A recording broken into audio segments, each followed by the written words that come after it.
પુસ્તકનું નામ વાવવા લણવાનો અફર સિદ્ધાંત. પ્રવચન લેખક પંડિત શ્રી રામ શર્મા આચાર્ય. ઓડિયો 1. વાવવા લણવાનો અફર સિદ્ધાંત. ગાયત્રી મંત્ર મારી સાથે સાથે બોલો. ઓમ ભૂર્ભુવઃ સ્વાહા તત્સવિતુર્વરેણ્યં ભર્ગો દેવસ્ય ધીમહિ ધિયો યો નઃ પ્રચોદયાત. દેવીઓ અને ભાઈઓ, આજથી 60 વર્ષ પહેલાં મારા ગુરુદેવ મારે ઘેર આવ્યા હતા અને તેમણે કેટલીક વાતો જણાવી હતી. શરૂમાં તો મને જરાક ડર લાગ્યો, પણ પછી ખબર પડી કે તેઓ પાછલા 3 જન્મોથી મારા ગુરુ રહ્યા છે. ત્યારે ભય દૂર થઈ ગયો અને વાતચીતનો ક્રમ શરૂ થયો. તેમણે કહ્યું, તારી પાત્રતાનો વિકાસ કરવા માટે તારે 24 વર્ષ સુધી 24 લાખના 24 મહાપુરસ્ચરણ કરવા પડશે. મેં તેમની એ આજ્ઞા માથે ચડાવી અને વિધિ વિધાન જાણી લીધા કે કઈ રીતે જવની રોટલી અને છાશ પર રહીને પુરસ્ચરણ પૂરા કરવા પડશે. તેની સંપૂર્ણ જાણકારી આપ્યા પછી તેમણે બીજી પણ એક વાત કહી. તે ખૂબ મહત્વપૂર્ણ છે. આજે તેના વિશે હું તમને જણાવીશ. એમણે કહ્યું, કેટલાય લોકોએ ગાયત્રી મંત્રના જપ કર્યા છે, કેટલાય લોકો ઉપાસના કરે છે, પરંતુ તેમને રિદ્ધિ સિદ્ધિઓ મળતી નથી. તેઓ જપ કરી લે છે અને લોકોને કહે છે કે મેં ગાયત્રીના અમુક જપ કર્યા, પરંતુ ના કોઈ રિદ્ધિ કે ના કોઈ સિદ્ધિ. હું તને એવી ગાયત્રી સાધના બતાવવા ઈચ્છું છું કે જેનાથી રિદ્ધિઓ અને સિદ્ધિઓ મળે અને બ્રાહ્મણ કુળમાં પેદા થવાનો લાભ પણ મળે. મેં કહ્યું, આ તો બહુ મોટા સૌભાગ્યની વાત છે. તમે આટલી સરસ વાત બતાવશો, તેના કરતાં વધારે મોટા સૌભાગ્યની વાત બીજી કઈ હોઈ શકે? ત્યારે તેમણે ગાયત્રીના 24 મહાપુરસ્ચરણોની વિધિ બતાવ્યા પછી બીજી એક નવી વાત જણાવી, વાવવું અને લણવું. તેમણે કહ્યું, તારી પાસે જે કંઈ છે તે બધાને ભગવાનના ખેતરમાં વાવવાનું શરૂ કરી દે. તે 100 ગણું થઈને તને પાછું મળી જશે. રિદ્ધિ અને સિદ્ધિની રીત આ જ છે.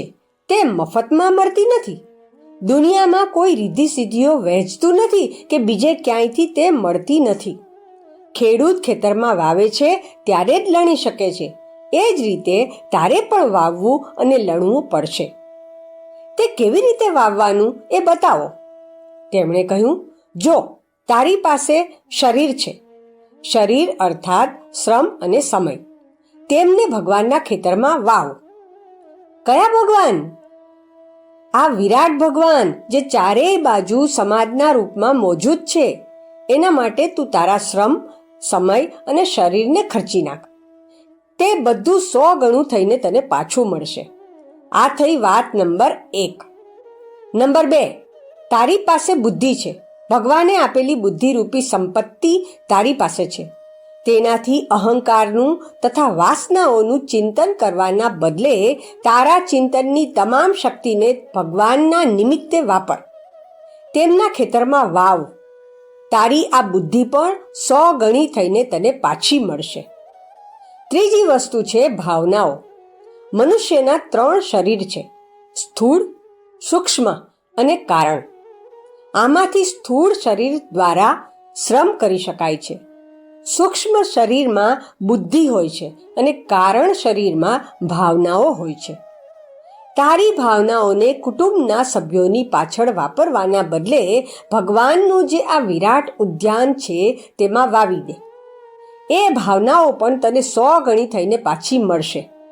આ 3 વસ્તુઓ, શરીર, બુદ્ધિ અને ભાવનાઓ તને ભગવાને આપી છે, કોઈ માણસે નહીં. એક બીજી વસ્તુ તારી કમાયેલી છે. ભલે તું એ આ જન્મમાં કમાયો હોવ કે પાછલા જન્મમાં, એ છે ધન. ધન ભગવાન કોઈને આપતા નથી. મનુષ્ય ભલે ઈમાનદારીપૂર્વક કમાય કે બેઈમાનીથી અથવા તો તે ન કમાય, ભગવાનને એની સાથે કોઈ લેવા દેવા નથી. તને જે ધન મળ્યું છે એ કદાચ તારું કમાયેલું નથી. મેં કહ્યું, મારું કમાયેલું તો ક્યાંથી હોય? 14-15 વર્ષનો બાળક ક્યાંથી ધન કમાઈ લાવે? સારું, તે તારા પિતાજીએ આપેલું ધન છે. એ બધા જ ધનને ભગવાનના ખેતરમાં વાવી દે અને એ તને 100 ગણું થઈને પાછું મળી જશે. મેં તેમની આ બધી વાતોને ગાંઠે બાંધી લીધી અને 60 વર્ષથી હું તેનું અક્ષરશઃ પાલન કરતો આવ્યો છું. ગાયત્રી સાધના કરતાં કરતાં 24 વર્ષ કરતાં પણ વધારે સમય થઈ ગયો. છતાં પણ વાવવા અને લણવાનો સિદ્ધાંત બરાબર ચાલતો રહ્યો છે. તમે પણ જો વાવશો તો તમને પણ મારી જેમ રિદ્ધિ સિદ્ધિઓ મળશે. ભગવાનનો નિયમ બધાને માટે એક સરખો હોય છે. સૂરજ માટે બધા માણસો એક સરખા છે. જે નિયમો મને લાગુ પડે તે તમને પણ લાગુ પડે છે. આ ચારેય બાબતો મારા ગુરુજીએ મને બતાવી હતી અને હું તમને બતાવી રહ્યો છું.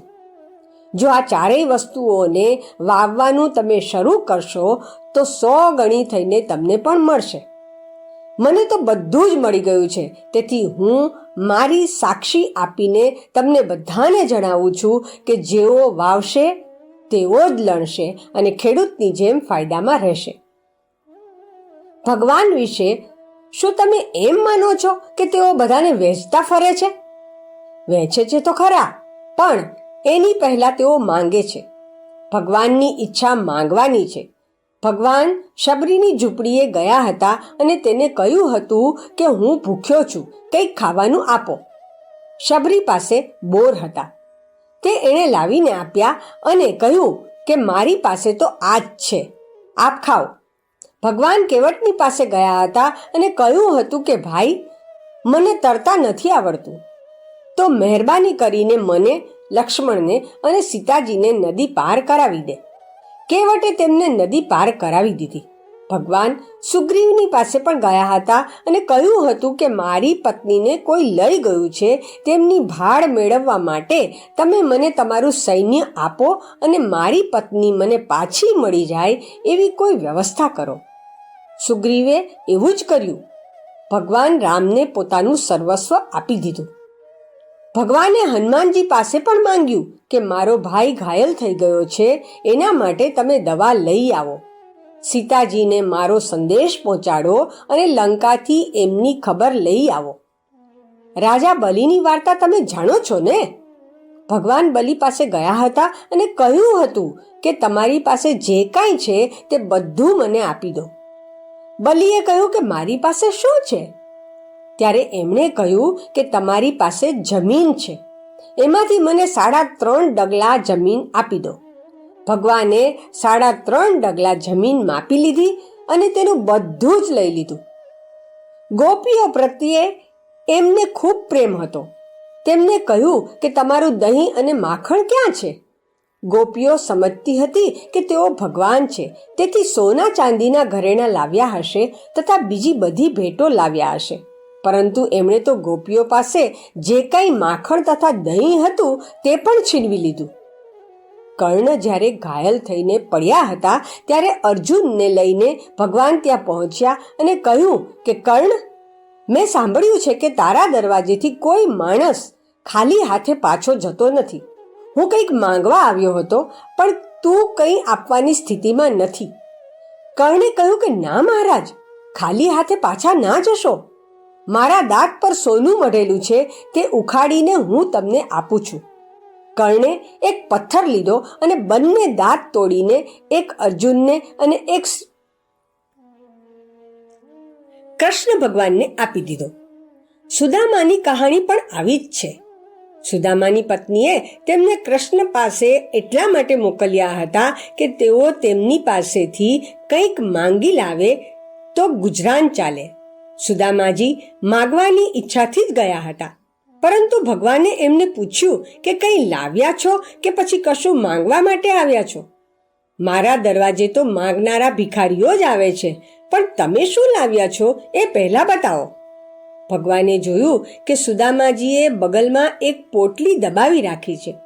ભગવાને એ પોટલી તેમની પાસેથી માંગી લીધી. અને એમાંથી પોતે તાંદુલ ખાધા અને પોતાના કુટુંબને પણ ખવડાવ્યા.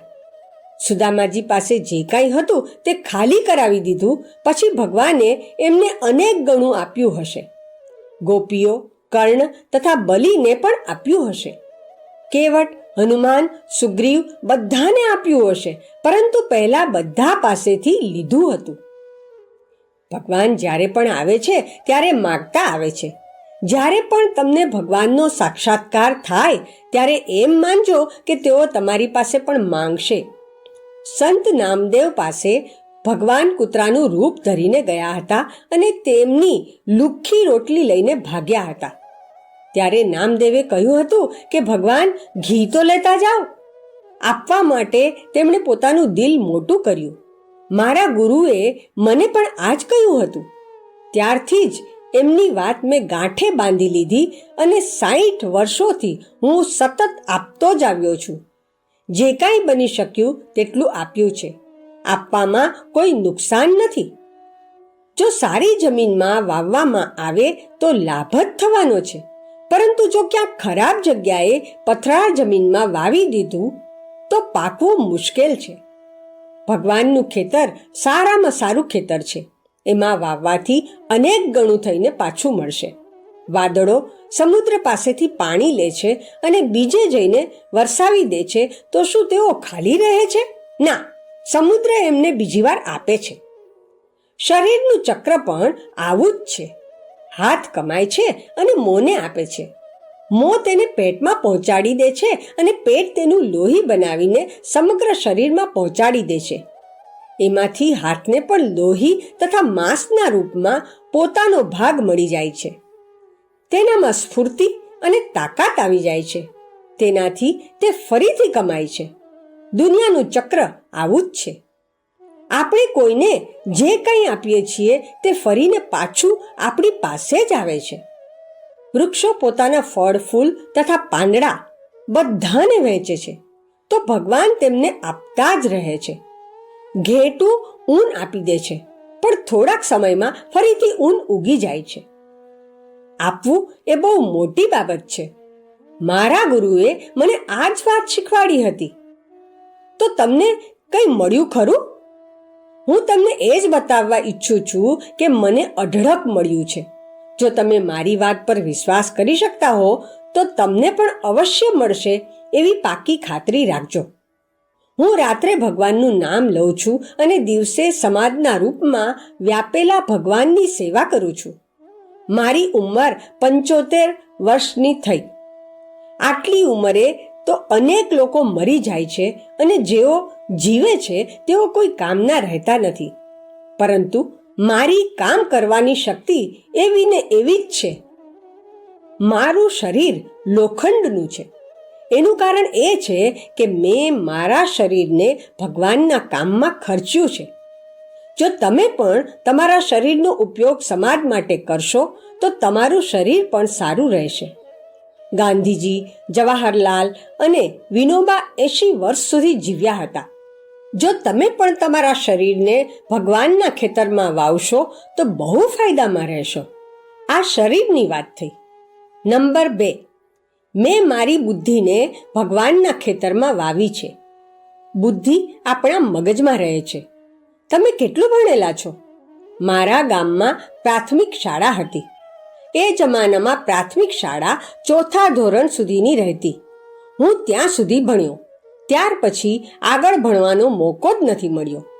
જેલમાં લોખંડના તાંસડા પર ઈટાડાથી અંગ્રેજી તથા સંસ્કૃત ભણવાનું શરૂ કર્યું. મારી બુદ્ધિ બહુ તીક્ષ્ણ છે. તમે જોયું નહીં કે મેં 4 વેદોનું ભાષ્ય કર્યું છે? 18 પુરાણ, 6 દર્શન વગેરે બધાના ભાષ્યો લખ્યા છે. વ્યાસજીએ એક મહાભારત લખ્યું હતું અને ગણેશજીને પોતાના મદદનીશ તરીકે બોલાવ્યા હતા.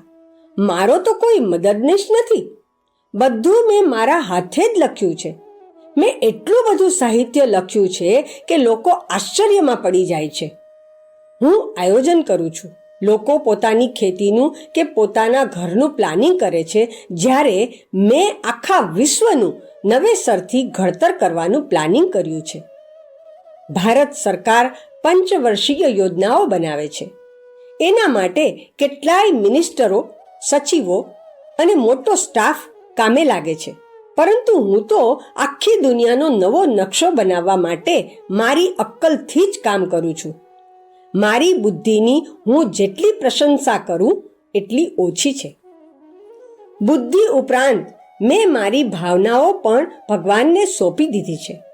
જે કોઈ માણસ મારી પાસે આવે છે તેના માટે મારા મનમાં હંમેશા બે જ ભાવનાઓ હોય છે. એક તો હું તેના દુઃખમાં ભાગીદાર બનું અને મારું સુખ એને વહેંચું. જો તેના દુઃખમાં હું ભાગીદાર બની શકું એમ હોઉં તો મેં ખરા દિલથી પ્રયત્ન કર્યો છે. મારી પાસે જે સુખ અને સામર્થ્ય છે તેને વહેંચવાની મેં પૂરી કોશિશ કરી છે. કારણ કે મારી ભાવનાઓ એ માટે મને મજબૂર કરે છે. તેઓ કહે છે કે તારી પાસે જે છે એ જેને જરૂર છે તેને શું તું નહીં આપે? તો હું કહું છું કે અવશ્ય આપીશ. બીજાની મુસીબતમાં હું અવશ્ય ભાગીદાર બન્યો છું. ભાવનાને સંવેદના કહે છે, પ્યાર કહે છે. તેને મેં વાવી છે. એના પરિણામે આખી દુનિયા મને ખૂબ પ્રેમ કરે છે. મેં પ્રેમ આપ્યો છે, મેં પ્રેમ વાવ્યો છે. પ્રેમ વાવ્યો છે એટલે મને પ્રેમ મળ્યો છે.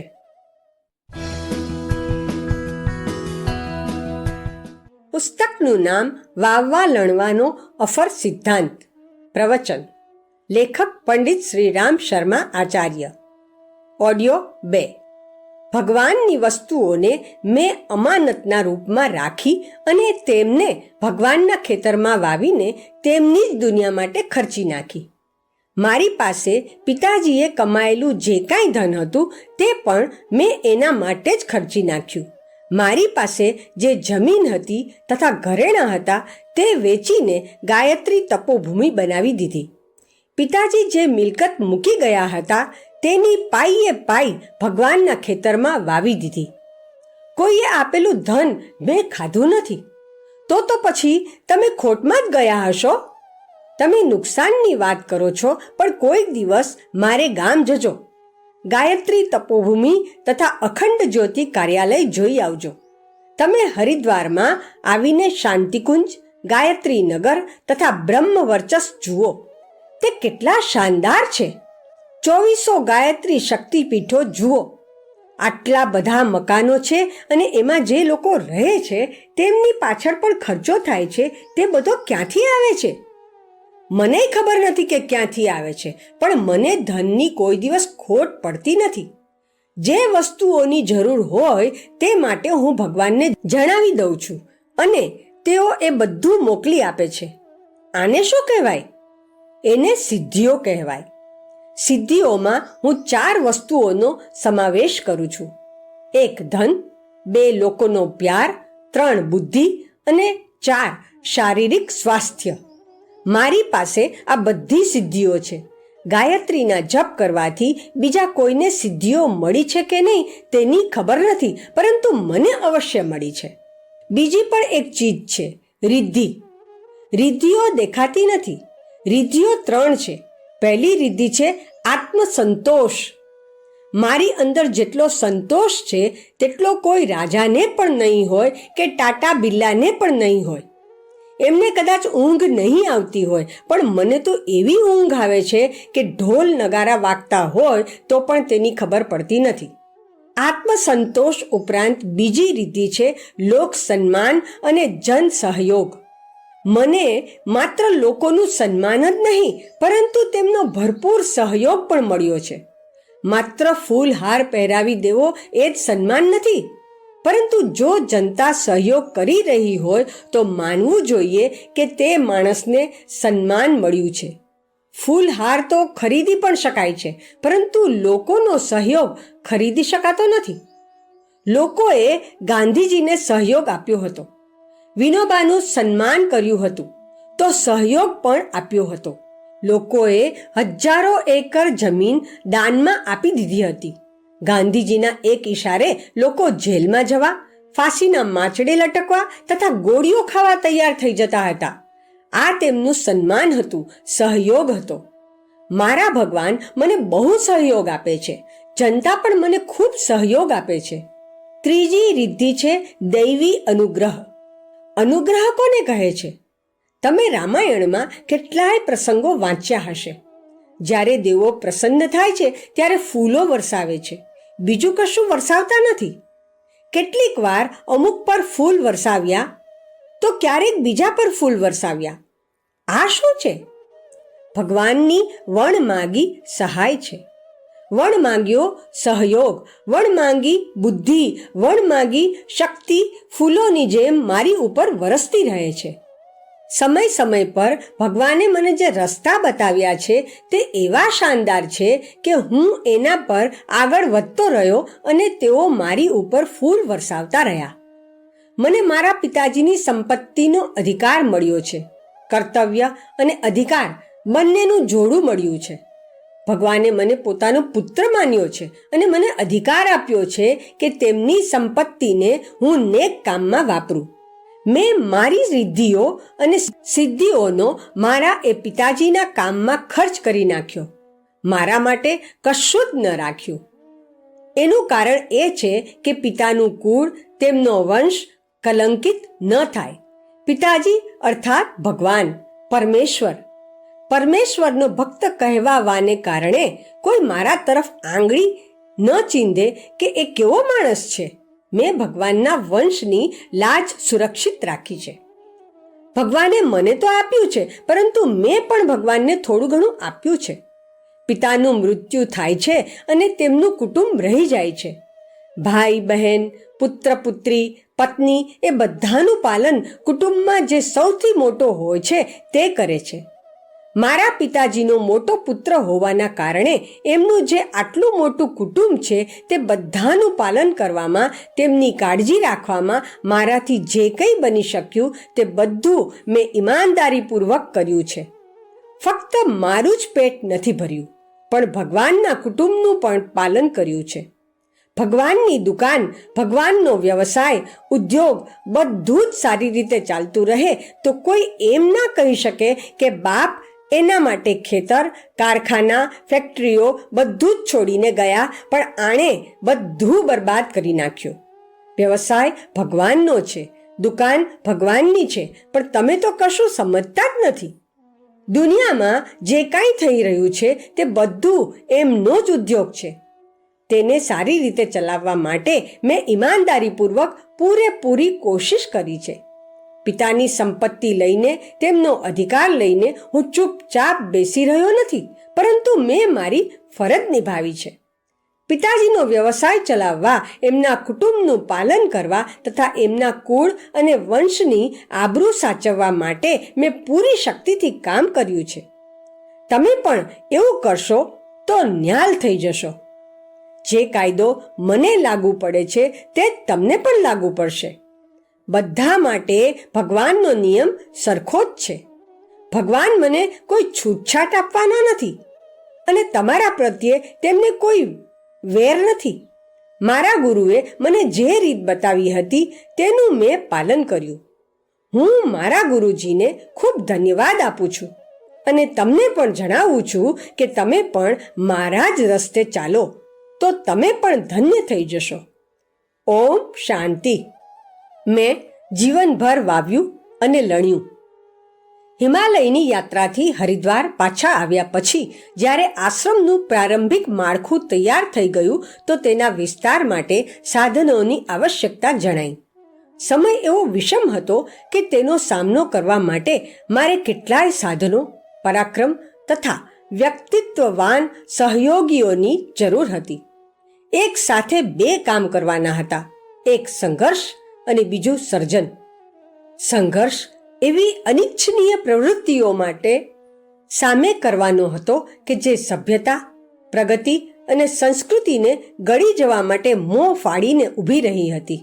સર્જન ઉજ્જવળ ભવિષ્યનું કરવાનું છે કે જે જગતને સુખ શાંતિથી ભરપૂર બનાવી શકે. મારા પોતાના માટે કંઈ જ કરવાનું નહોતું. જે ભગવાન કીડી મંકોડાનું પૂરું કરે છે તે મને શા માટે ભૂખ્યો રાખે? બધા ભૂખ્યા ઉઠે છે પણ કોઈ ભૂખ્યું સૂતું નથી. આ વિશ્વાસે મારી ઈચ્છાઓને પહેલેથી જ શાંત કરી દીધી હતી. લોભ કે મોહે કદી સતાવ્યો નથી. વાસના, તૃષ્ણા અને અહંકારમાંથી કોઈ પણ ભવબંધન મારી પાછળ પડ્યું નથી. જે કાંઈ કરવાનું હતું તે ભગવાન માટે મારા ગુરુદેવના આદેશ પ્રમાણે કરવાનું હતું. તેમણે સંઘર્ષ અને સર્જનના 2 જ કામ સોંપ્યા હતા. તે કરવામાં સદાય ઉત્સાહ જ રહ્યો.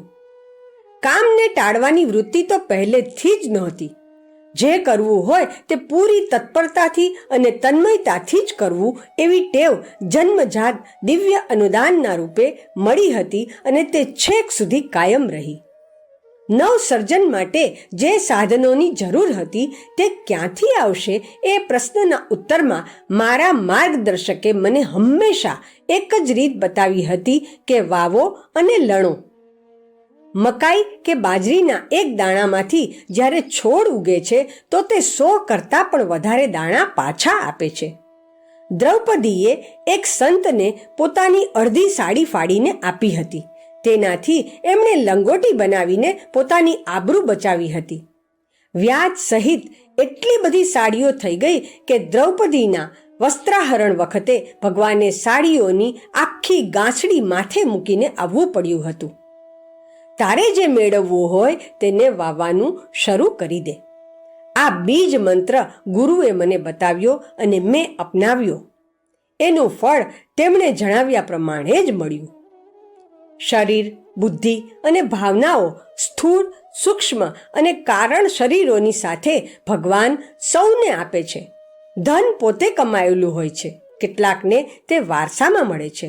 હું તો ધન કમાયો નહોતો, પણ મને વારસામાં પૂરતા પ્રમાણમાં ધન મળ્યું હતું.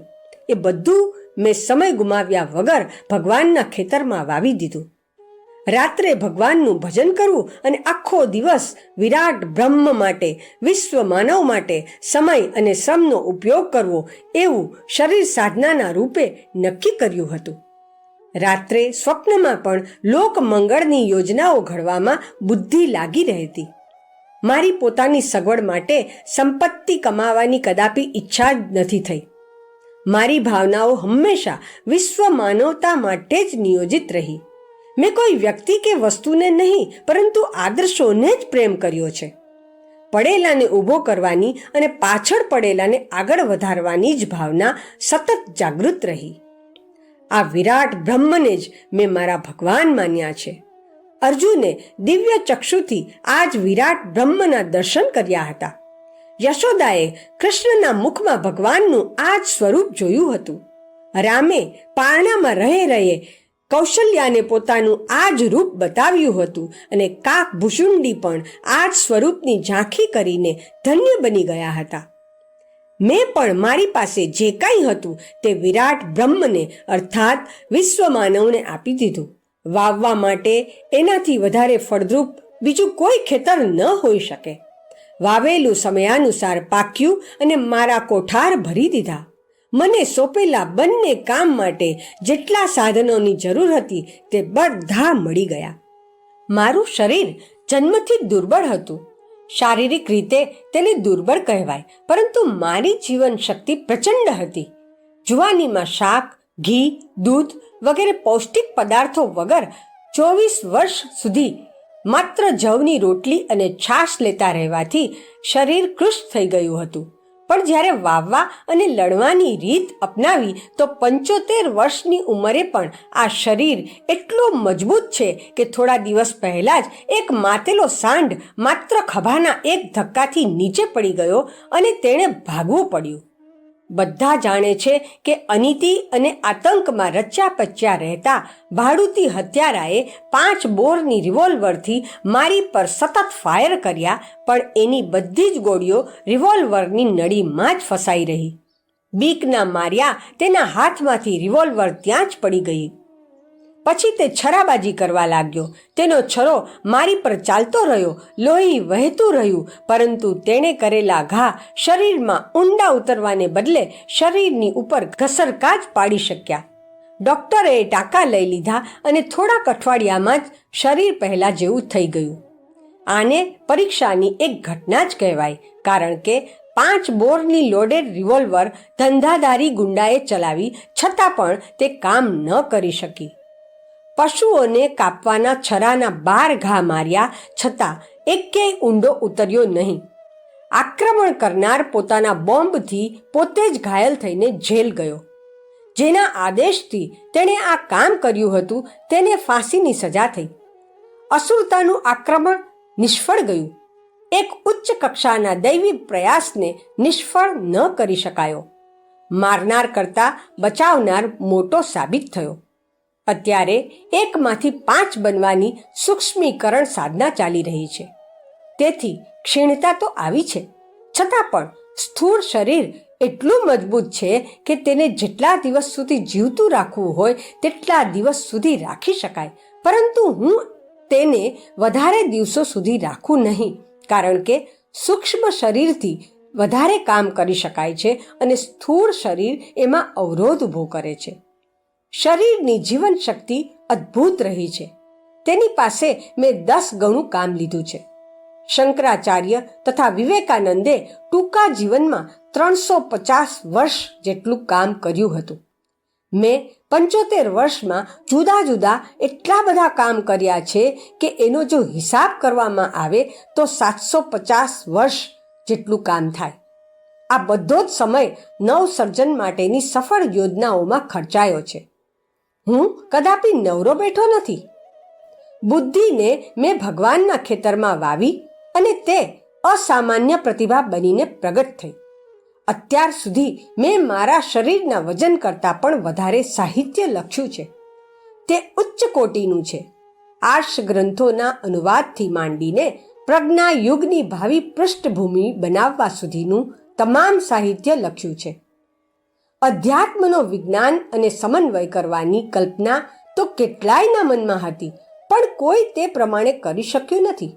જો આ અશક્ય વાતને શક્ય બનેલી જોવી હોય તો બ્રહ્મ વર્ચસ શોધ સંસ્થાનમાં જઈને પોતાની આંખોથી જોઈ શકાય છે.